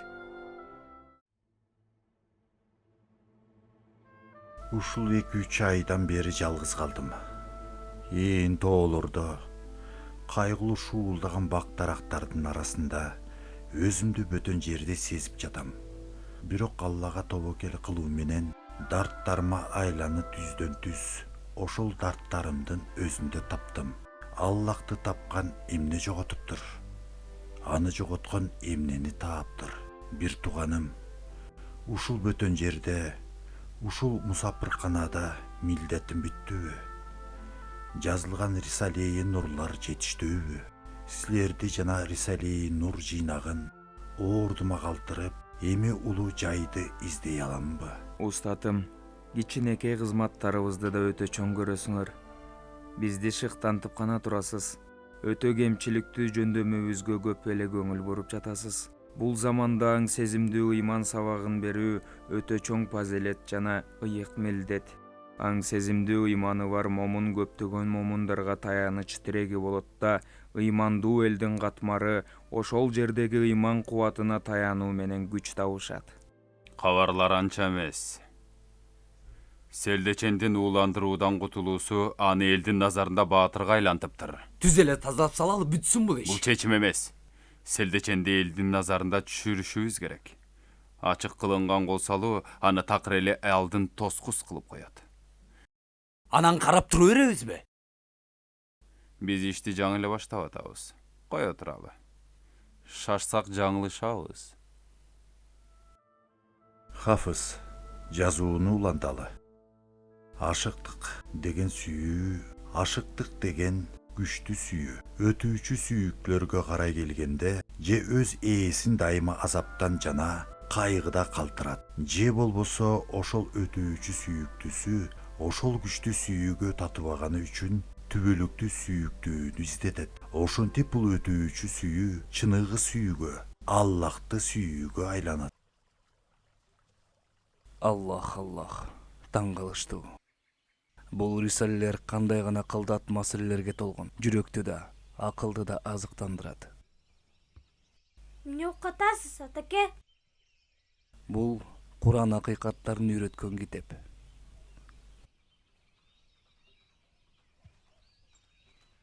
Мен бул кишини согуш жылдарынан бери угам. Ал кездери ыктыярдуу полктун командири болчу. Окуучулар менен бирге чыгыш фронтунда чоң эрдик менен согушкан. Азыр барлага сүргүнгө айдаштыр бул мыкты инсанды. Эң кыска убакытта зыярат кылып дубасын алууну ойлоп атам. Just spread the word that Said Nursi is manipulating religion for his political gain, and also claim that his main goal is to establish a dictatorship based on religion.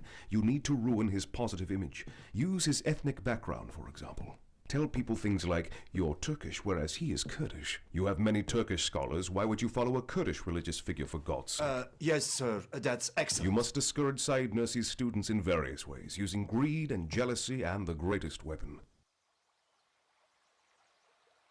Бул кызматка шайтандан бөлөк эч ким каршы чыга албайт. Биз инсандардын ыйманынын жана акыретинин кутулуусу үчүн аракет кылып жатабыз. Ыймансыздык бөлөк нерселерге окшобойт. Зулумдукта, бузукулукта, чоң күнөөлөрдө шайтандык жыргал болушу мүмкүн. Бирок ыймансыздыкта эч кандай жыргал жок. Анда кайгыдан кайгы, караңгыдан караңгы, азаптан азап бар. Устатым, рухсат берсеңиз, чайды мен даярдайын.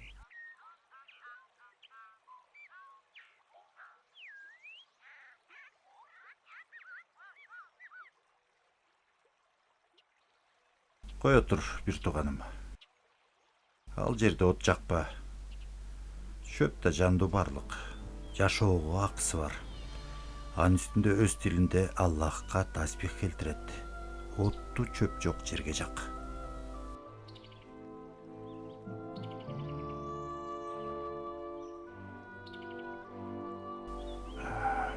Бир туугандарым, мен турайын. Эртең Арапа, ажылар Арафатта болушат. Арапа күндөрүндө мен 1000 ихлас окууну адат кылгам.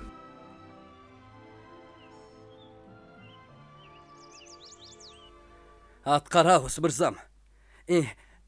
Жарайт.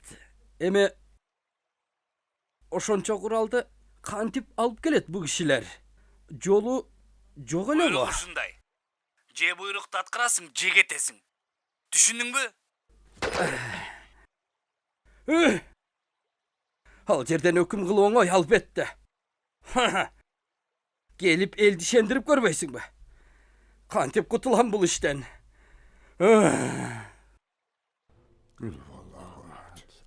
الله الصمد لم يلد ولم يولد ولم يكن له Kul huvallahu ehad, Allahu samet, lem yelid ve lem yulad ve lem yekun lehu kufuven ahad. Huvallahu ehad, Allahu samet, lem yelid ve lem yulad ve lem yekun lehu kufuven ahad. Эмне кылып атасың кызым?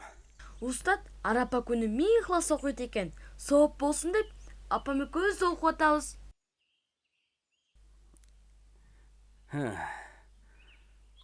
Окугула. Силердин да майрамыңар кут болсун устат. Майрамыңар кут болсун устатым. Бедиреттин балам, бүгүн жаныма келген балдарга майрамдык белек катары жаңгак бердим. Фатиха сүрөсүн окуй алгандарга көбүрөөк берейин деп атам. Мен де билем мырзам, окуймбу? Оку. Bismillahirrahmanirrahim. Elhamdülillahi Rabbil alemin. Errahmanirrahim.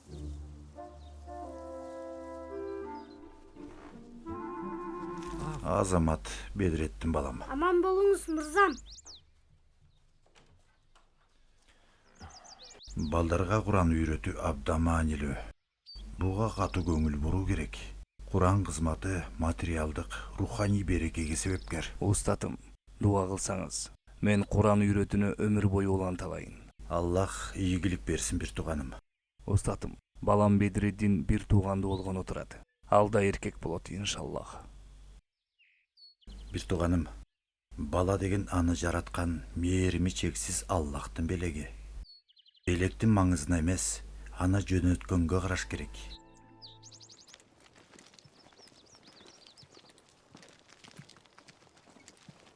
Молдоке булардын да башын жутту. Көрдүңбү? Эгирдирге суракка баратышат. Минтип отурса эгирдирге далайы барат. Мен аскерде гана курал көрдүм. Бөлөк көргөн жокмун, билбейм. Куралдарды кайга каскар, айтпайсыңбы? Сүйлө. Алып кетме onu. Шамдык тефикти алып кел. Шамдык Тевфик, сен кел.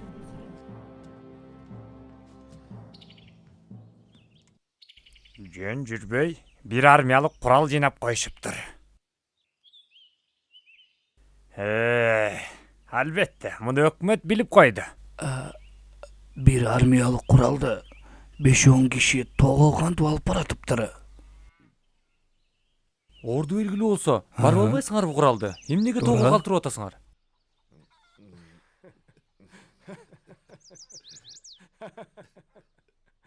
Бери кара, Молдоке.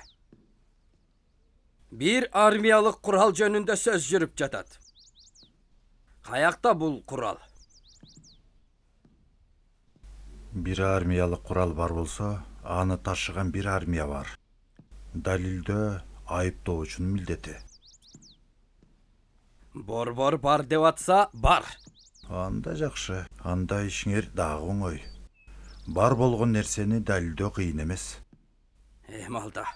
Sen argim siyaqtı öyle okuy ver namazыңды, kıla ver duаңды. Emnen ele жазып чиесиң. Диніңе кылган кызматың өзүңө гана зыян. Керектүү кызматты мамлекет кылат. Ошентсең көрөсүң, сага асылышабы жокпу. Өлүмдү өлтүрүп, көрдүн оозун жабаласыңбы? Карылыкты токтото аласыңбы? Келип аткандардын кетүүсүн токтото аласыңбы? Ичиңдеги түбөлүк деп туйлаган үндү баса аласыңбы? Көрүп атасың, көр эшиги жабылганын, дүйнө бизди таштап кетип баратканын, рухубуз түбөлүк деп туйлап атканын, адамзат болгон далалаты менен бул мүшкүлдү чечүүгө аракет кылуусу керек эмеспи?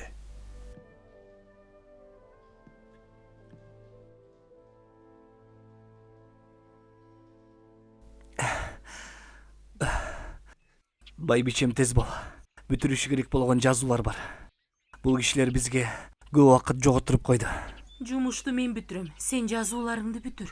Аллах сени эки дүйнөдө бактылуу кылсын, байбичем.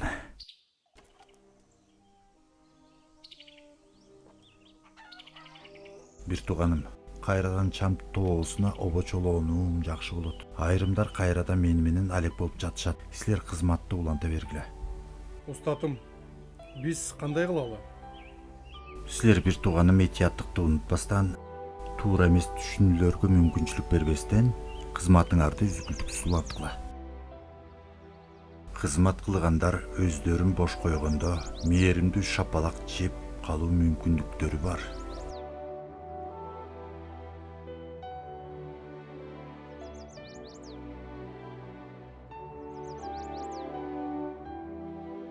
Айыл башчысыз болбойт. Ийне устасыз, кожоюнсуз боло албайт. Тамга катчысыз боло албайт. Билесиң, андыктан чексиз даражада тартиптүү болгон бул аалам кандайча башкаруучусуз, кожоюнсуз, жаратуучусуз болушу мүмкүн. Иншаллах, устатымдын көрсөтмөсү боюнча жазалаттырмын. Хустрев бир тууганым алмаз калеми менен абдан маанилүү жакшылыкка себепкер болуп жатат. Көз менен эле көрө алган катмарга да шейх болоор бул жазуу ыкмасы иншаллах Курандын сөздөрүндө Хафыз Осмондун жазуу ыкмасын аз гана пайдалануу менен үстү-үстүнө келген дал келүүлөрдүн көптүгү көрүнүүдө.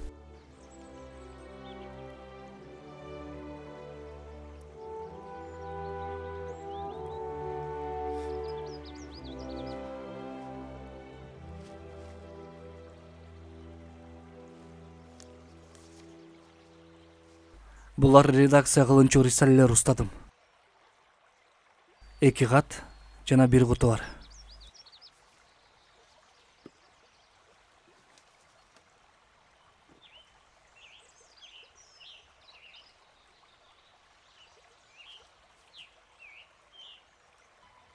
Вандык Хажы Нухбей алыс жүрсөм да, каякта жүрсөм да достук абдан бекен. Байланышын үзгөн жок.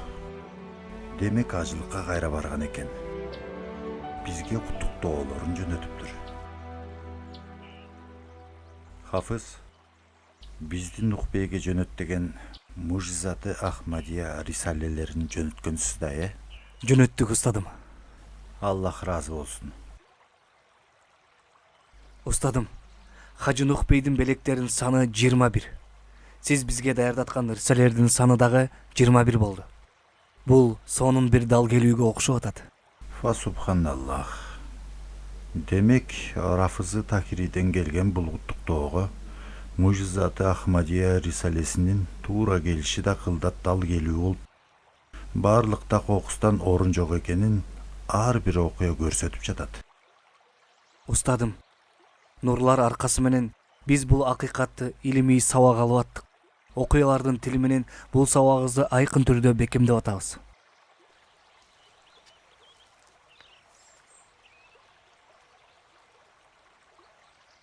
Бул болсо бир тууган иним Абдул Мejidден. Бул заманда берилген дос жок дегендерге бул кишилер жакшы жооп. Бир тууганым дүйнө тоголок, негизги кездешүү акыретте. Карындашым ханымдан да кабар бар. Шамда жашаган карындашым ханымдын да саламын жеткирип атат Абдул Мejid. Карындашым да менин абалымды абдан билгиси келип атыптыр. Бул куттуу аалым айым дубасында мени такыр унутпайт. Жооп жазгыңыз келеби? Алар жооп алууга акылуу.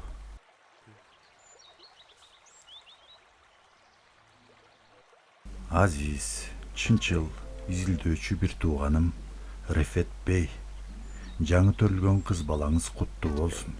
Мүдөбүздүн эң маанилүү негизи мээрим. Кыздарда мээрим баатырлары болушкан үчүн андан бетер куттуктоого татыктуусуңар. Туура көрсөңүз, ысымы Зейнеп болсун. Жана дагы бир берекенин булагы болгон Куран үйрөтүүнү улантууңузда да бүткүл жан дүйнөмөн арзуу кылам.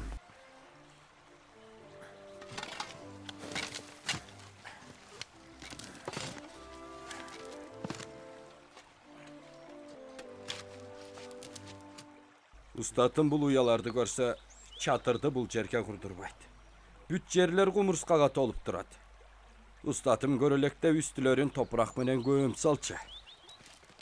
Уя жыгып, уя салган болбойт, Мустафа Чавуш. Силер чатырды бөлөк жерге салгыла. Устатым, караңызчы, бул жердин баары эле уя экен. кетип башка жер издейбиз. Уяларына зыян тийгизип койдук. Бул шекер алардын чайы болсун. Ustadım, sizдің құмырсқа еліне өзгөчө bir мамилеңиз бар. Жаш кезіңізде да сорпоңуздун күрүчтөрүн құмырсқаларга берип экенсиз. Бул кумурска жана ар эли жумуриятчы болушат. Ошол жумуриятчылыгын сыйлап, шорпондун күрүчтөрүн аларга берчүмүн.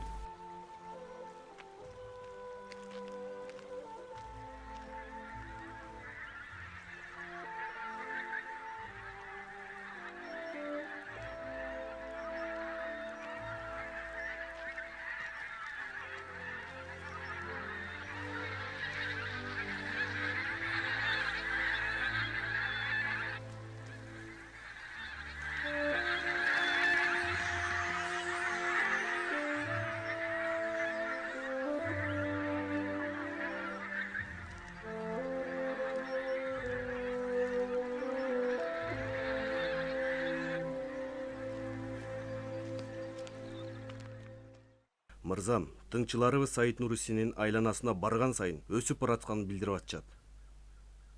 Тоодо да болсо бош турбастыгы белгилүү болчу селдечендин. Кандайча 4 дубалдын ортосундагы киши мынча кишини башкарып жатат? Диний иштер ушундай. Түз логика менен түшүндүрө албайсыз. Чечим кандай болду ошондо? Күрөшүүбүздү акырына чейин күрөшөбүз. Көшөрбөсөк бул киши пландарыбызды жексен кылат.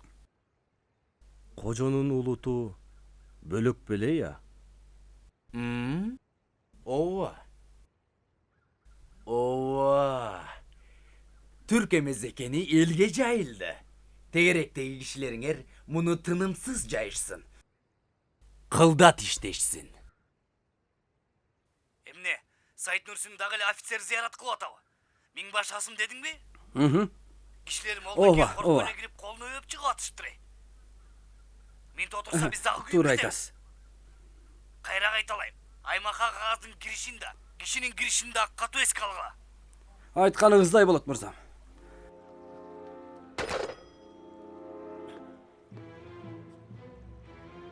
Бул кожо бөлөк улуттан, силер болсо башка улуттансыңар. Эмне үчүн аны ээрчисиңер?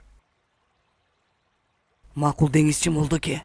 Бирок баарыбыз Аллахтын кулу эмеспизби? Ошондой. Бирок өз алымдарыбыз турганда, сырттан келгендердин артынан эмнеге ээрчишибиз керек? Эмне жөнүндө сүйлөшүп атасыңар? Бул молдоке күрт, бизге андан жакшылык келбейт деп аткан. Өтө туура айтыптырсыз. Бул кишинин колуна мүмкүнчүлүк тийсе, мамлекетти экиге бөлөт. Жолдош начальник, бул кишинин жазгандары да, кылгандары да ортодо. Муназарат деген чыгармасы бар. Жумуриет боло электе жазылган. Күрт урууларын аралап кыдырып, калкты биримдикке чакырган. Ал тургай Явыз Султан Селимдин келишпес кыжалаты менен жүрөгүнүн кантип титирегенин баяндаган бир ырын мисал келтирип, күрттөрдү сөз түрдө түрктөр менен бир болуусу үчүн мен ал кишинин жолун кармангам дейт. Мунун кайсыл жагында бөлүнүү бар?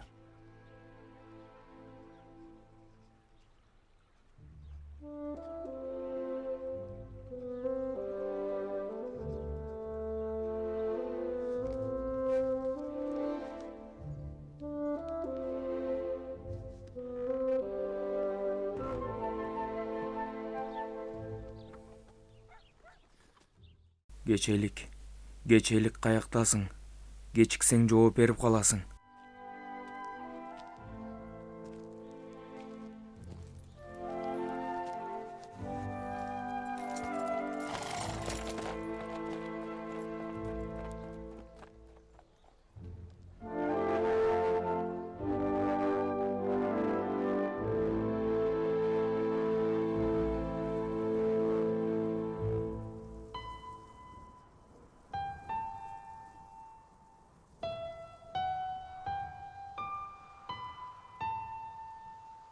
Кайдан билебиз иштин ички жагын?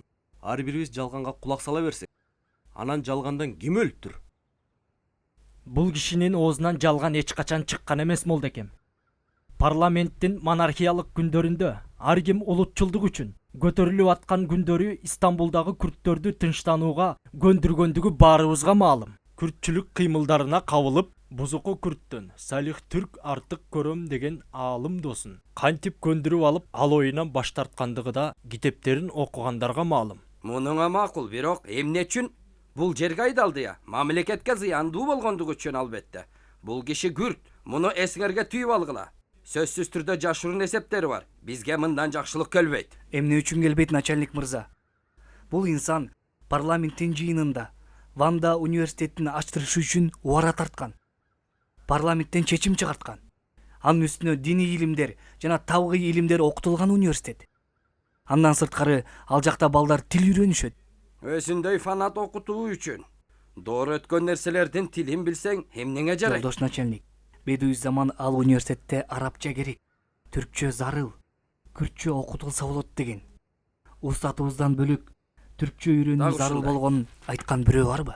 Бул маанилүү маселелердин бирөөсү эмеспи?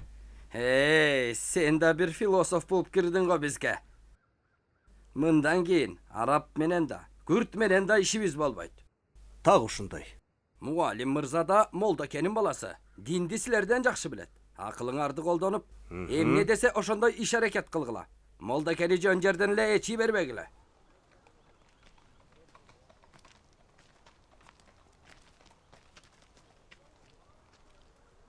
Жакында муну бул жерден кетиришет. Кетиришсе эмне болот? Төбөн көккө жетеби? Деги каалаганыңар эмне? Өз элинин кутту молдокеси го.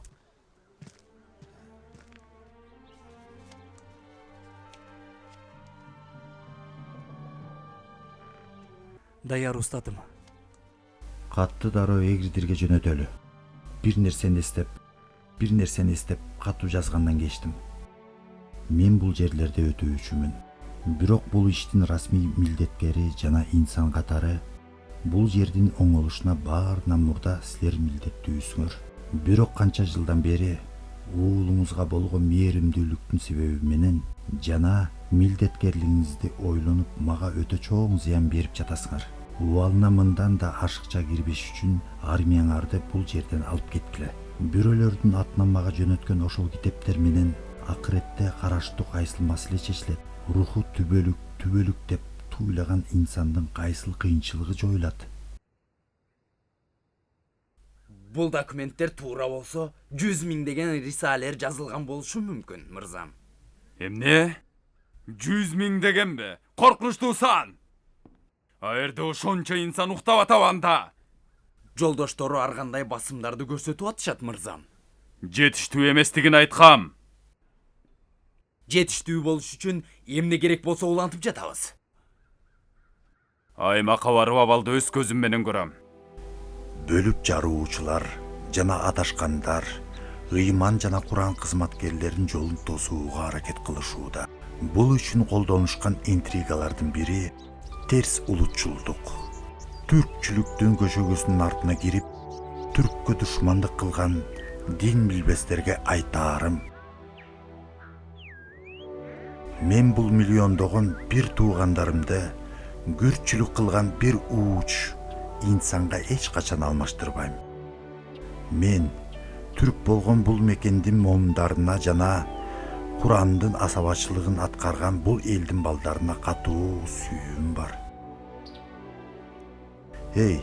Пропагандалар менен бир туугандарымды менден суутууга аракет кылгандар. Абдан сүйүүбүз деген элиңерге кайсыл пайдаңар тийди?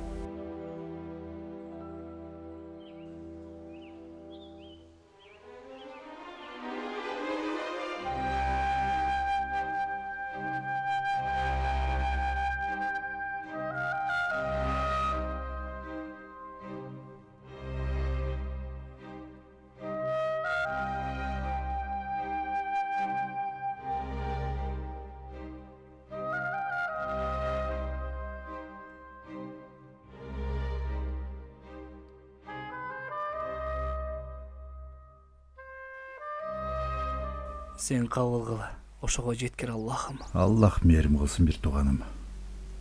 Рисале жаза алууң үчүн Зехрайым сен иштериңди мойнуна алды. Көп ооруду. Балким бул дүйнөдөн сенин ордуңа кетти. Мен бул маркум бир тууганыбызды окуучулар менен бирге дайыма дуама кошом. Аллах разы болсын устатым. Аллах сенден разы болsun. Шылтоо эле шылтоо. Колуңарга баардык мүмкүнчүлүктөрдү бердик. Бирок жыйынтык ортодо. Спартада керектүү даярдыктар кылындыбы? Маселен, эмгиче арабча азан окууну улантып атышабы? Ооба мырзам. Мына силерге керектүү жагдай. Молдоке толугу менен жумурият душманы. Барлада калыш керек.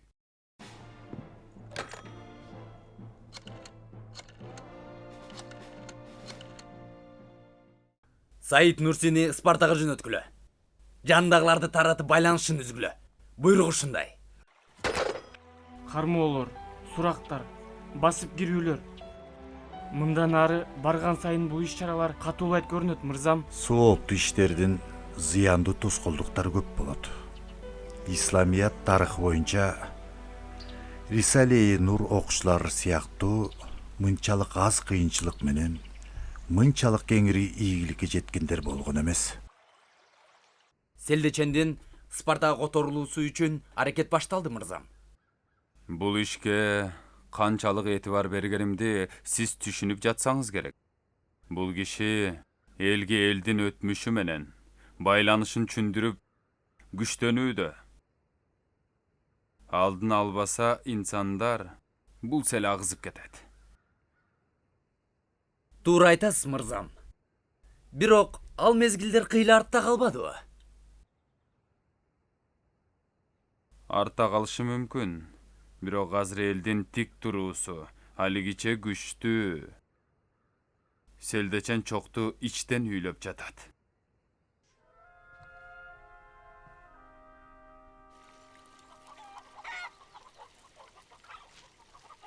Бул энеси, бул болсо баласы.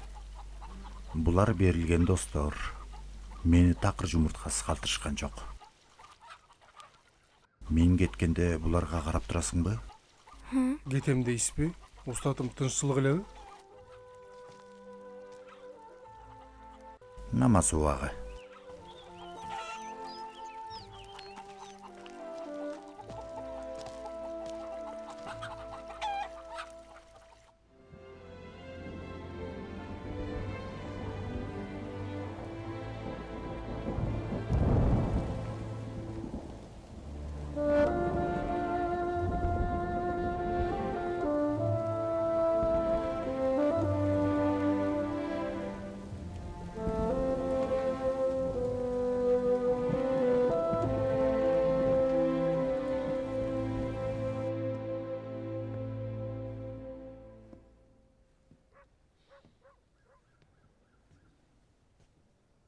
Арабча намаз окулуп атканда киресиңер. Анан ошол жерден алып кетишет. Айтканды кылгыла. Намаз окуп атканда кармоо күнөө эмеспи, мырзам? Болсо, күнөөсү буйрук бергендердин мойнунда. Силер айтканды кылгыла. Жарайт. Болду. Кана эмесе, молдоке кетип жатат. Мындан кийин сени да, мени да издеген сураган болбойт. Эми улам эле кабинетке кире бермей жок. Кароолчу экениңди унутпа. Чегиңен чыкпа.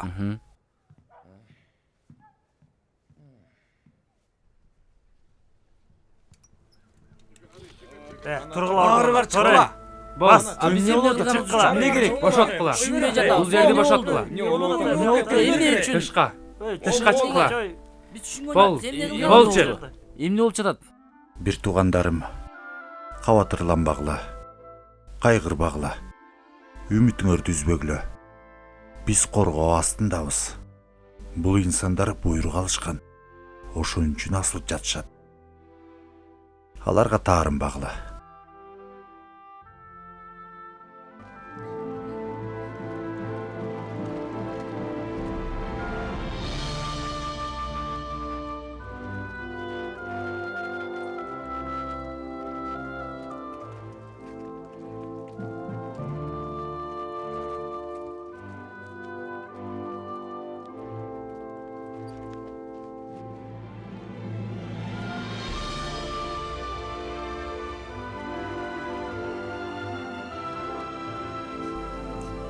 Мага дуа кылгыла. Макулбу? Сіздер бейік күнөөсүңөр. Дуаңар жетке кагылбайт.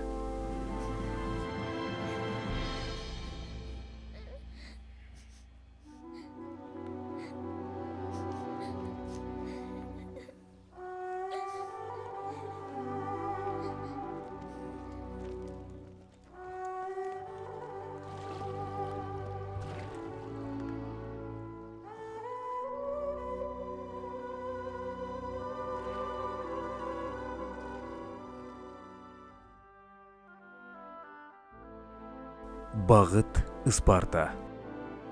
Тарыхта аз кездешкен зулумдуктар уланып арта берет. Бүт дүйнөсүн сепетке батырган байкушка, келейген дүйнөгө батпагандардын зулумдуктары менен кыйноолору артып улана берет.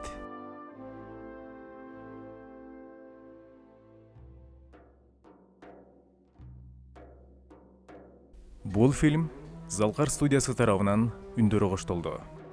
Үн коштогондор: Руслан Урузакунов, Нурдолет Копоев, Айзада Абдыкалыкова, Өмүрбеков Максатбек, Болотбек Тилек, Жакшылык Кубатов, Өмүрбек Израилов, Амантур Төрөбаев, Жыргал Талантбек уулу, Өмүрбек Назыралиев, Рамис Матаев, Айбек Сабир Бамат уулу, Имаш Ажыкул, Нурсултан Жыргалбеков.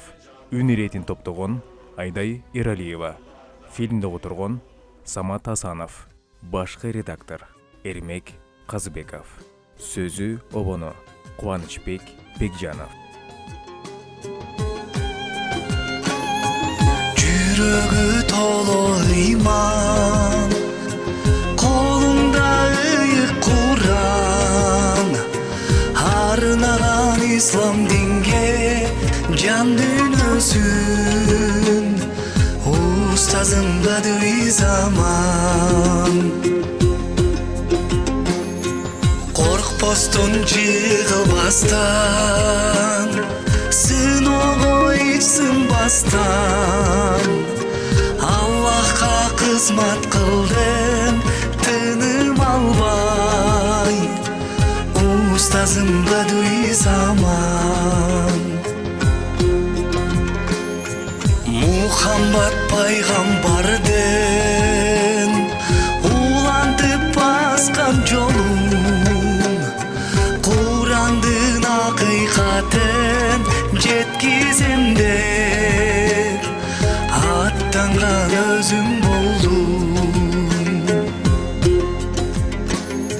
Жүрөгө сүйүү толуу, ыргак тушанду болуу, изине нурлуу жолдун өзүм баскан, барабыз бекем болуу.